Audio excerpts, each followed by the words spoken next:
आदरणीय मेरे प्रिय दोस्तों और भक्तों, गरुड़ जी भगवान से पूछते हैं कि हे केशव, किन पापों के कारण पापी मनुष्य यमलोक के महामार्ग में जाते हैं। दोस्तों, यह गरुड़ पुराण के चौथे अध्याय में नरक प्रदान करने वाले जो पाप कर्म हैं उनके बारे में दिया हुआ है। और गरुड़ जी के पूछने पर कि हे केशव, किन पापों के कारण पापी मनुष्य यमलोक के महामार्ग में जाते हैं, श्री भगवान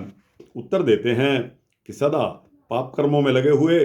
शुभ कर्म से विमुख प्राणी एक नरक से दूसरे नरक को, एक दुख के बाद दूसरे दुख को तथा एक भय के पश्चात दूसरे भय को प्राप्त होते हैं। धार्मिक जन धर्मराजपुर में 3 दिशाओं में स्थित द्वारों से जाते हैं और पापी पुरुष दक्षिण द्वार के मार्ग से ही वहां जा पाते हैं। इसी महादुखदायी दक्षिण मार्ग में वैतरणी नदी पड़ती है। उसमें जो पापी पुरुष जाते हैं उन्हें मैं तुम्हें बताता हूँ। जो ब्राह्मणों की हत्या करने वाले होते हैं, सुरापान करने वाले होते हैं, गोघाती होते हैं, बाल हत्यारे होते हैं, स्त्री की हत्या करने वाले होते हैं, गर्भपात करने वाले होते हैं और गुप्त रूप से पाप करने वाले होते हैं, जो गुरु के धन को हरण करने वाले, देवता अथवा ब्राह्मण का धन हरण करने वाले, स्त्री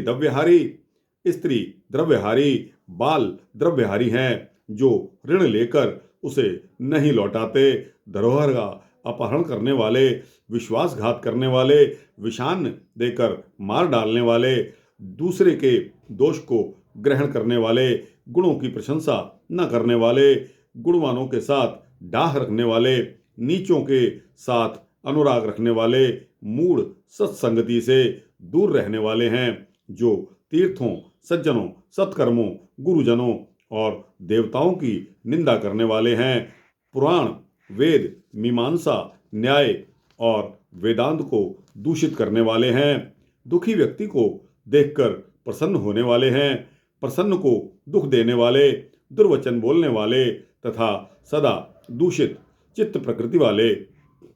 हैं, जो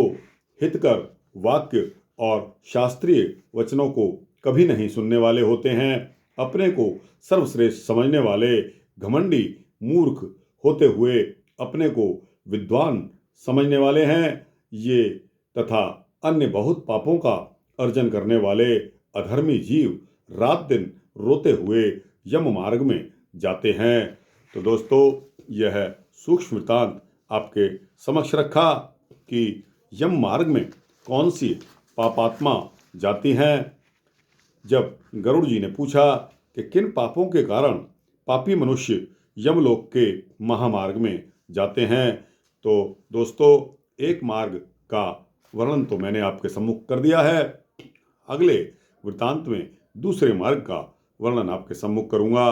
दोस्तों, आपको यह वृत्तांत कैसा लगा? अच्छा लगा हो तो इसको लाइक और शेयर करते हुए अपने दोस्तों, भक्तों, मित्रों, जिज्ञासुओं को भेजना और इस चैनल को सब्सक्राइब कर देंगे तो आपको इसी तरह के सूक्ष्म भक्ति वृत्तांत मिलते रहेंगे। जय श्री विष्णु हरि, जय श्री हरि विष्णु।